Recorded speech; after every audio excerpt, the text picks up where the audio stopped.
একজন প্রশ্ন করেছেন, ছাত্র সংসদগুলোতে শিবিরের প্যানেলের ভূমিদস্যু বিজয়ের কারণ কি?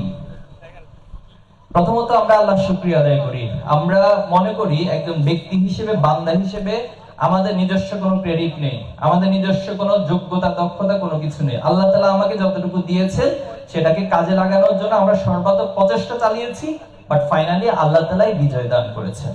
আপনি যদি ইসলামী পার্সপেক্টিভ থেকে দেখেন, যেখানে কোরআনে বিজয়ের কথা বলা হয়েছে সেখানে নাসর অর্থাৎ সাহায্যের কথা বলা হয়েছে। সূরা নাসরের মধ্যে আল্লাহ বলছেন, ইজা জাআ নাসরুল্লাহি ওয়াল ফাত ওয়া রাআইতান নাসা ইয়াদখুলুনা ফি দীনিল্লাহি আফওয়াজা।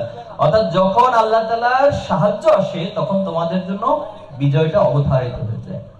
এরপর আল্লাহ তাআলা নাসরুম মিনাল্লাহি ওয়া ফাতহুম করিব সূরা সফের মধ্যে এই কথাটা বলেছেন যে যখন আল্লাহ তাআলার সাহায্য আসে তখন তোমাদের জন্য বিজয় অতি নিকটবর্তী অবস্থানে চলে আসে।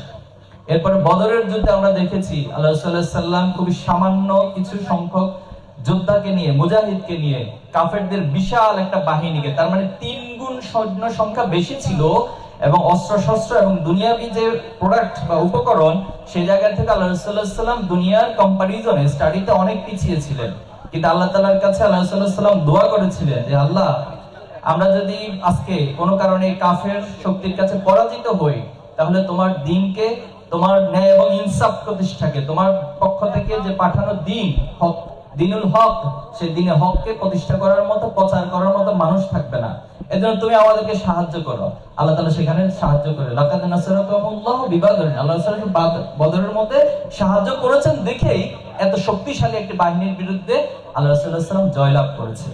আমরা যদি জুলাই এবং আগস্টকে লক্ষ্য করি, জুলাই এবং আগস্টে আমরা কি নিয়ে লড়াই করেছি? কারো হাতে সর্বোচ্চ একটা লাঠি ছিল। আবু সাইদের যে আইকনিক চরিত্র বা আইকনিক যে সাইনটা, সেখানে কি ছিল? এভাবে বুক প্রসারিত করে দিয়েছিল আর হাতে সামান্য একটা লাঠি ছিল। কিন্তু তার বিপরীত পক্ষে কি ছিল? বিপরীত পক্ষে ছিল দুনিয়ার সকল আধুনিক মরণাস্ত্রগুলো ছিল, স্নাইপারের গুলি ছিল, শটগানের গুলি ছিল। এভাবে করে আমরা যদি চিন্তা করি, পুরো একটা রাষ্ট্রযন্ত্রকে খুনি হাসিনা এই সমাজের ছাত্রদের প্রজন্মের বিরুদ্ধে দাঁড় করিয়ে দিয়েছিল। কিন্তু আল্লাহ তাআলা আমাদেরকে সাহায্য করেছিলেন।